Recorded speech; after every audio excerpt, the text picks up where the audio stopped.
Sa Genesis chapter 5, sige tingnan natin. Para baka may ma-encounter kayo na tanong na yan ang isa sa baga palaisipan. Tanong ng mga, okay, ang sabi rito, ha? Yung iba kasi, yung gusto talaga nila may proof na mabasa talaga sa Bible. Kailangan handa tayong sumagot. Okay, chapter 5, ito ang sagot. Chapter 5, okay? Chapter 5, verse 4 ng Genesis. Chapter 4. Genesis chapter 4, chapter 5, verse 4. Sige, okay, basahin. Sige. The days of Adam after that, and that is spent in 800 years, and he begat sons and daughters. Dati kita tingnan nyo. Tingnan nyo ha. Dahil ang mga edad noong unang panahon, ang hahaba. Ang haba talaga. Ngayon, ipinanganak si Seth. Pero 800 years na. Nagkaroon pa sila ng mga anak na babae. Kaya, ibig sabihin, ang gap ng panahon, wala nang ibang nilalang ang Panginoon. Kasi contradict na yun sa Bible Sa Genesis chapter 2 verse 7, and the Lord God formed man out of the dust of the ground. Sino lang ba ang hinubog ng Diyos mula sa alabok? Si Adam. Si Adam lang. Wala nang iba. Si Eva naman, hindi naman hindi naman mula sa alabok, mula naman sa tadyang. Kaya wala nang ibang nilalang na hinubog mula sa alabok at wala na rin ibang babae na hinugot mula sa tadyang ni Adam, si Eva lang. Kaya, ganito, nung sinabi, ang tanong, ganito, kanina, nagkaroon na ba ng pride doon sa langit? Opo, nagkaroon ng pride. Pangalawang tanong, meron na bang tao bago inihagi sa kar? Meron na. Dahil, ang sabi nito, paanong dayain?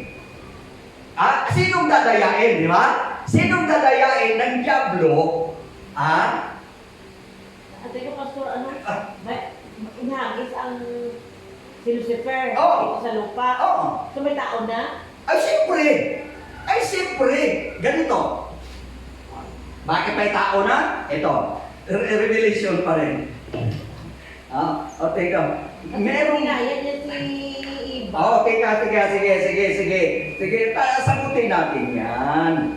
Kay Gerald, kanina, gusto lang natin bigyan linaw. Ano po? Okay? Ang sabi rito na mayroon siyang malaking galit sa tao. Tingnan nyo na. Tingnan natin. And for the devil, ang sabi dito, at ininagis ang malaking dragon, ang matandang ahas na tinawag na Diablo at Satanas na dumaya sa buong sanglibutan, at siya'y inihagis sa lupa at ang kanyang mga anghel inihagis na kasama niya.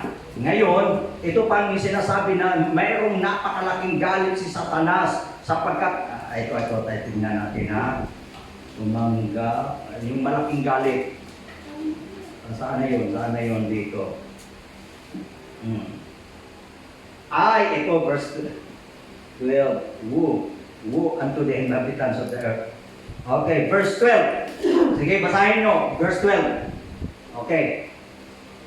Chapter 12, verse 12. Revelation. Para masagot natin yung tanong nyo. Therefore, sige. Therefore, rejoice ye heaven, and ye that dwell in them. Go to the rivers of the earth, and the sea, and the rivers come down to you, having a great wrath, because people that he had at a short time. Kita nyo maliwanag. Nang sabi, mga galang kayo o mga langit, kayong nagsisitahan doon. Saba, nasa lupa ito. Saba, nasa lupa. Sapagkat ang Diablo bumaba sa inyo na may malaking galit sa pagkaalam na konti na lamang ang kanyang panahon. Kaya, unang tanong, Kung nung inihagis na, hindi natin alam kung ilang taon ang nagkagera doon kasi 1/3 kasi ng angelic forces na tangay ni Lucifer. Pero wala namang binanggit ang Biblia kung ilang milyon o ilang bilyon ang mga fallen angels. No? Walang nabanggit, silent ang Biblia. Pero kung wala kasi silence din kung nung lalangin ng Panginoon, merong talang figure na, halimbawa, ang nilalang niya, hindi kasi katulad ng tao spiritual beings yan Walang nabanggit kasi na katulad kay Adam, alam natin na ang pinaka-unang tao si Adam.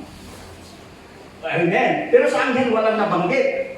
Pero take note, 1/3 ng angelic forces tangay ni Lucifer.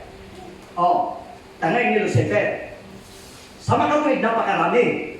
Kasi meron akong nabasang aklat na nagsasabi na even we sleep or awake, millions of evil spirits or millions of unseen evil spirits. Sa makatuwid, napakarami.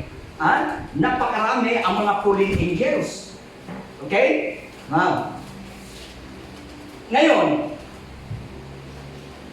sabi rito, kaya masasabi natin na ang space, kung gaano kahaba ang panahon, nung inihagis na, nung wala nang magawa, hindi naman natin alam kung ilang taon nagkagera. Hindi katulad ng Russia saka Ukraine o US, natapos ilang pan. Pero sa langit, walang nabanggit kung ilang taon natapos ang gera. Okay? So sa madaling sabi, ang tanong, nang inihagis ba? Nilalang na ng Panginoon? Opo. Nilalang meron ng tao. Dahil, noong, diba, na-mention natin kanina, na sabi ng Panginoon, okay, lahat ng punong kahoy sa halamanan ng Eden may kalayaan kayo. Pero sa kahoy sa pagkakilala ng masama, huwag isa kayong kumain. Dahil sa panahon na kayong kumain niyaon, walang pagsalang mamamatay kayo. Ngayon, nung pumunta si Eva, naroon na. Nung pumunta si Eva, naroon na si Satanas sa anyong ahas. Okay? So, na-conclude natin na mayroong tao. Kasi nung inihagis, nung pumunta si Eva sa yung tinatawag ipinagbabawal na punong kahoy, naka-standby na si Satanas sa form ng ahas. Kaya nga, ang sabi ng Biblia. Okay? Okay, no? Pumunta si Eva. Tanong kagad ni Satanas, tunay ba na mahal kayo ng Diyos? Na maraming ipinagbabawal sa inyo? Talaga no? Kasi kung hindi sana nakikipagsalitaan, kung hindi sana nakipag-communicate si Eva sa ahas, hindi sana sila makakain ng pinagbabawal na punong kahoy. Diba? Pero dahil sa nagbigay siya ng oras, makipag-ugnayan, matalino si Satanas. Sabi ng Bible, Satan is the most subtle, the most wiser, the most smart, which God had created. Pinakamatalinong nilalang ng Panginoon. Kaya, gumamit siya ng logic, gumamit siya ng reasoning power. Unang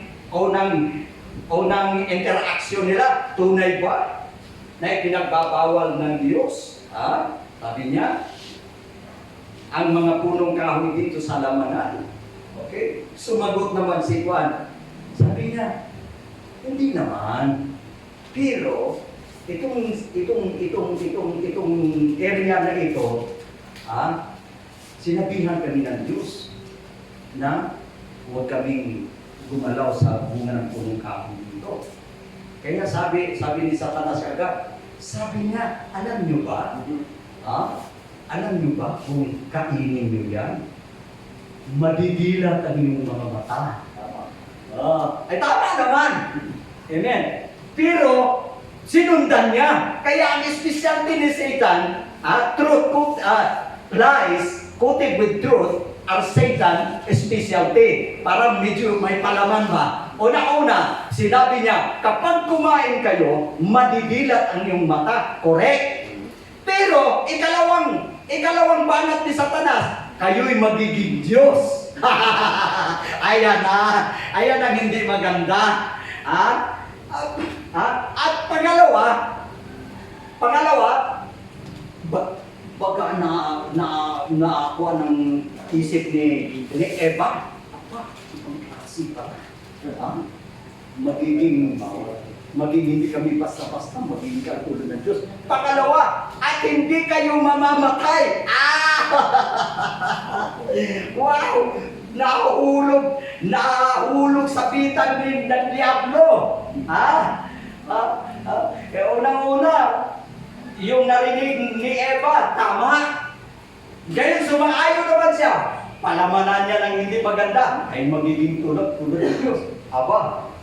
Nasyak siya ako. Oo. Pagkatapos, hindi kayo mamamatay. Ayun. Nung nakita ni Eva na maganda ang punong kahoy at nakananasa na magpapapanta sa tao, ay kumuha siya. So, doon siya na trap. Doon siya natukso. At ang mahirap kasi sa kasalanan, ikaw na nagkasala, mandamay ka pa. Si kawawa naman si Adan. Si Adan na walang, siguro, busy siya sa pagbibigay ng mga pangalan ng mga hayop, ng mga punong kahoy. Kasi siya lahat nagbigay ng pangalan ng mga isda. Siya lahat ang nagbigay ng pangalan ng mga hayop. Okay, ng mga punong kahoy. Siya lahat mga kapatid. Ay, busy. Aba, alika-ika na rin. Kaya itong kasalanan, hindi mag-isa ba? Ang kasalanan, gusto makikuhan din sa, ang kamandag ng kasalanan, hindi ayaw ng kasalanan na mag-isa. Gusto niya marami rin malason. Aba, nung sabi ni Kadali, lako ika, ang ganda-ganda ng bunga ng punong kahoy. Tingnan mo nga. Kita mo manunukso? Tingnan mo nga. Ngayon, ito naman ang medyo controversial. Dahil, ito na naman pakinggan ninyo, magandang argumento ito. Ang sabi nila, meron daw ambag o meron daw sabihin natin na nagawang mabuti si Satanas.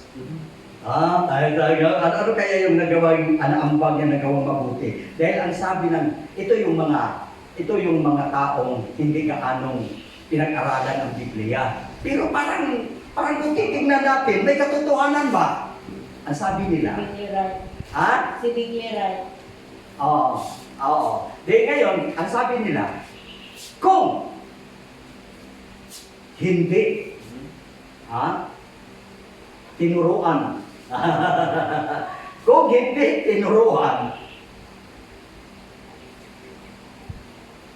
ni Satanas si Eva, ay hindi dumami ang tao. Hindi daw dumami ang tao. Kasi wala ka silang malay. Inosente nga. Oo. Ngayon, di ba? Nung nakita ng babae, pumitas siya. Di ba? Pumitas siya. Dahil sa inganyo ni Satanas. Sabi ng babae, ito, ikuan lang muna. Kumbaga, puro-puro lang muna ito. Nung nakuha ng babae, nung natikman niya, masarap. Gano'n. Ngayon, ibinahagi niya kay Adam. Nung ibinahagi niya kay Adam, ito yung hindi lang malis siya ito. Okay. Nung ibinahagi niya kay Adam, nakita lang hubot-hubad sila. Doon nagsimula yung tinatawag na, ano yung... Nawala lang kasi yung hindi alam para kasi yung parang sinasabunan ng yung presence ng Panginoon. So yung nagkasalanan sila, nawala na. na. Eh, nakita na nila na bukuma sila. Kasi may damit talaga sila ng spiritual. Yung nawala na yun. Okay, isa pa. Ito, isa pa. Sabi ng buwan, sabi ng yung tinatawag seed of the serpent, ang palagay ng iba na mayroong tinatawag na sexual intercourse. Dahil sa seed ng serpent, sabi ganon, di ba? Di ba, tingnan nyo. Bakit? Ito ang katuwiran ng iba. Parang sound reasonable ba? Parang kapanipaniwala din kung kumbaga titingnan mo ba. Dahil nung nagkaanak sila, di ba si Cain at Abel? No? Pagkatapos, itong si Cain, magawa mo ka ba kaya na at mismo kapatid mo, patayin mo? Simple man lang ang kasalanan. Parang napahiya lang si Cain. Dahil yung hain ni Cain, hindi tinanggap. Yung hain naman ni Abel, tinanggap ng Panginoon. Kaya doon nagalit si Cain. At saka pinatay niya. Ngayon, ang tanong, bakit ganun ang pagkatao ni Cain? Ang sabi nila, binhi ng serpente.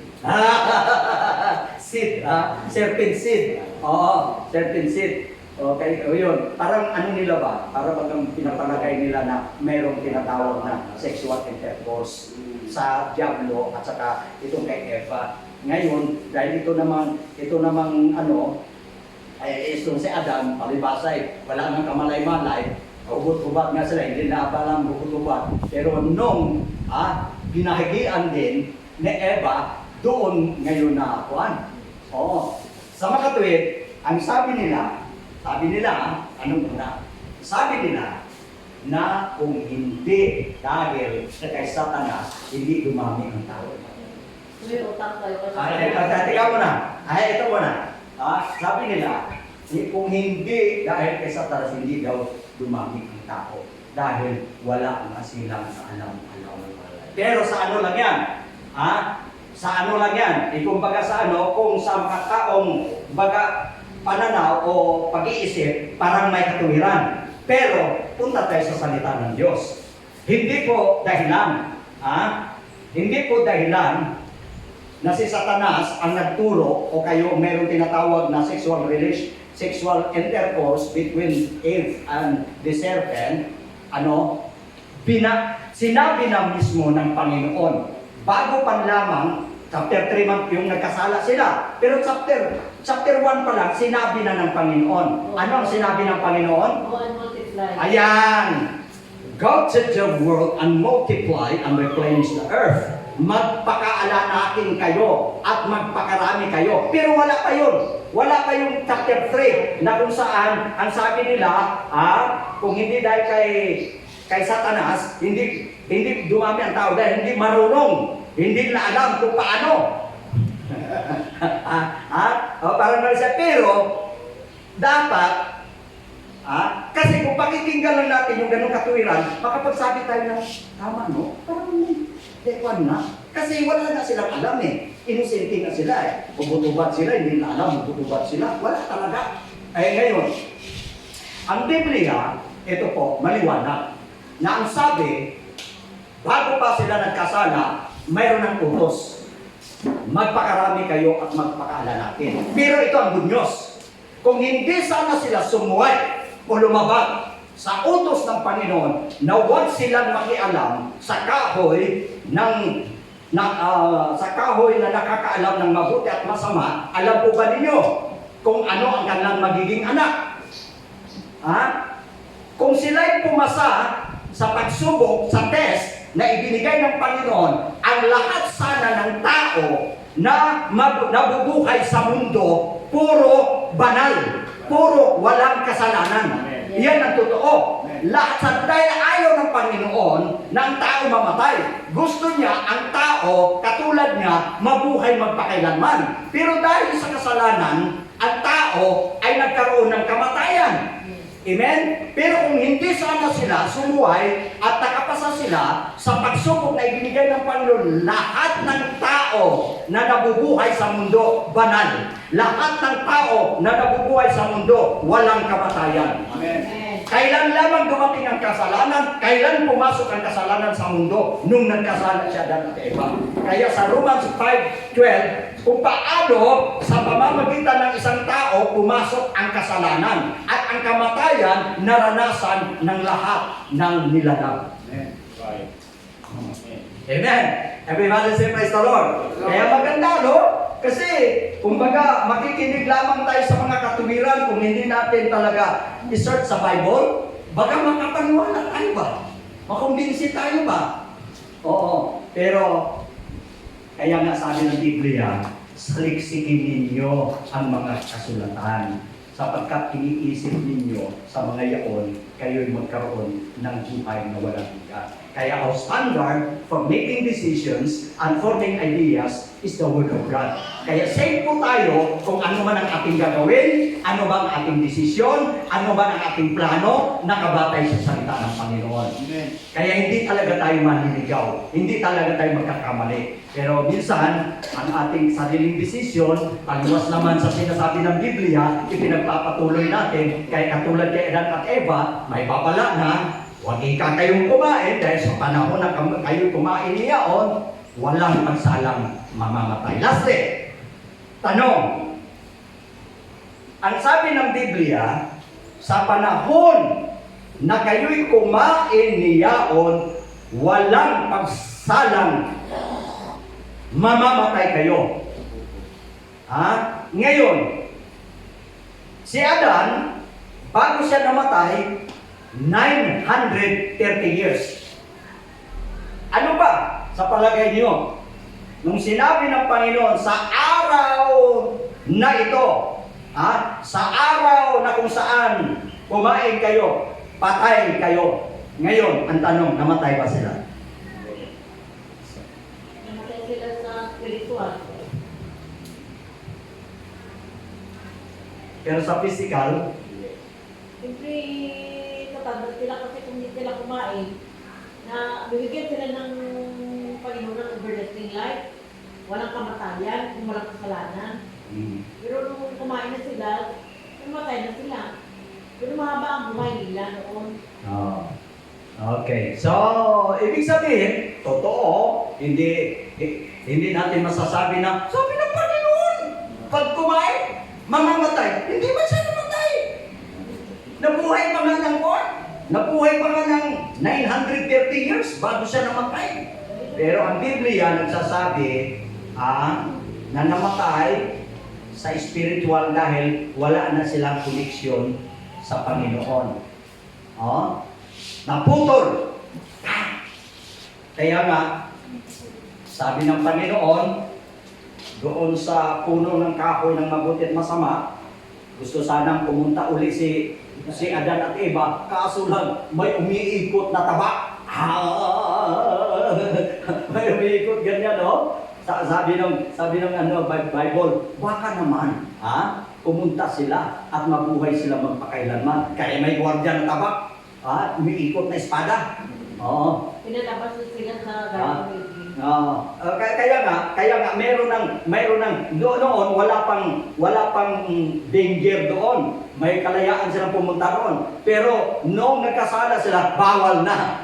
Wala na sino mang pwedeng makalapit dito. Ngayon, tanong, sino ang lumapit? Sino ang pumunta, naglakas loob, nagbigay ng buhay para makapunta sa punong kahoy na iyon? Kaya sabi ng Biblia, kung papaano sa pamamagitan ng isang tao, ang lahat ay naging makasalanan. Ngunit sa pamamagitan din ng isang tao, ang lahat ay maging matuwid. Kaya ang naglalagablab na espada, ang Panginoong Jesus, Amen. ang pumasok para makungker niya, maibalik sa tao na magkaroon ang tao ng buhay na walang hanggan. Dahil wala. Walang sino man pwedeng doon, makapasok o makarating doon dahil naglalagablab na espada. Umiikot. Kaya nga, ang ginawa ng Panginoon, ang sabi ng Biblia, kung papaano sa pamamagitan ng isang tao ang lahat ay naging makasalanan, datapwat sa pamamagitan din naman ng isang tao ang lahat ay nagiging matuwid. Kaya ang ginawa ng Panginoon, walang taong sinumang makalapit, Diyos. At ang Diyos na gumawa ng langit at ng lupa, nagkatawang tao. Ayan, nagkatawang tao. Para siya lamang ang tanging makapasok doon. Kasi sabi ng Biblia, para matubos ang tao, kailangan ng dugo. Kaya napakaliwanag mga kapatid, walang tao na karapat-dapat. Kaya ang Diyos, kaya yan ang dahilan. Sa 1 Timothy 3:16, wala nang pagtatalo. Ang karamihan kasi, sabi niya, bakit? Ang tao, hindi pwede ang tao maging Diyos. Tama naman. Sino ba? Kaya nga diyan na bumagsak si Lucifer dahil gusto niyang maging Diyos. Hindi talaga pwede. Pero ang Diyos, pwede maging tao. Tama? Tama. Oo. Ang tao, hindi talaga pwede maging Diyos. Kaya, ang sabi ng Biblia, bagamat siya Diyos, hinubad na ito, at nag-anyong alipin, at nakitulad sa tao, oo, naging masunurin hanggang sa krus ng Kalbaryo. Kasi ang kailangan kasi mayroong pantubos. Ngayon, sino man sa atin? Sino karapat-dapat? Ang sabi ng Biblia, for all have sinned and come short of the glory of God. Lahat nagkasala. Ngayon kung hindi magkatawang tao ang Diyos, paano tayo matubos? Kaya iyan ang tamang paraan ng Panginoon. Ang Diyos pwede magkatawang tao. Pero ang tao hindi pwede maging Diyos. Amen. Everybody say praise the Lord. Kaya mga kapatid, patay na sana tayong lahat, pero dahil inako ng Panginoon, pinuntahan niya yung naglalagablab na punong kahoy na ang sino mang makakain noon, magkaroon ng buhay na walang hanggan. Wala mang sinong taong nangahas na mapumunta roon, maliban nagkatawang tao ang Panginoon at ang sabi, naging masunurin hanggang sa kamatayan sa krus. At tayo mga kapatid, sabi nga, siya inihandog once and for all. Minsan lang, inihandog ang ating Panginoon, lahat ng sala ng mundo ay natubos. Hindi katulad sa Old Testament na ang pagtubos ng sala ng sangkatauhan sa pamamagitan ng dugo ng hayop. Pero ang problema, ang sala ay hindi talaga lubusang naalis, natatabunan lang. Okay? Kaya kahit ilang gram na dugo ng iba't ibang klaseng hayop, hindi pa rin hihigit sa isang patak lang ng dugo ng ating Panginoon. Hallelujah! Amen! Kaya the blood of Christ never lose its power. Makapangyarihan ang dugo ng Panginoon. Dahil tayong lahat ay pwedeng linisin, tayong lahat ay pwedeng mapatawad. Palakpakan natin. So, wala nang interaksyon. Ano pang may katanungan? Maganda yung ating, kaya sa Sunday School, ang maganda sa Sunday School, dahil pagka meron kang medyo hindi klarado at medyo kailangan mo ang clarification, yan ang pagkakataon na pag-usapan natin para ang issue ay ma-clear po natin. Magiging clear ang lahat na walang alinlangan. Kaya yan ang kahalagahan ng Sunday School. Ibig sabihin, nag-aaral tayo sa salita ng Panginoon. Amen. Kailangan kasi ang pag-aaral ng salita ng Panginoon para tayo maging knowledgeable, lalo na sa paggawa ng mabuti. Ang ating sinisikap kung paano tayo maging karapat-dapat sa ating Panginoon sa pamamagitan ng pagsunod natin ayon sa Kanyang kalooban. Praise God. Everybody say praise the Lord. So salamat po sa Panginoon sa panahon na Kanyang pinagkaloob sa atin. Tayo lahat muna ay tumayo at ating sama-samang pasalamatan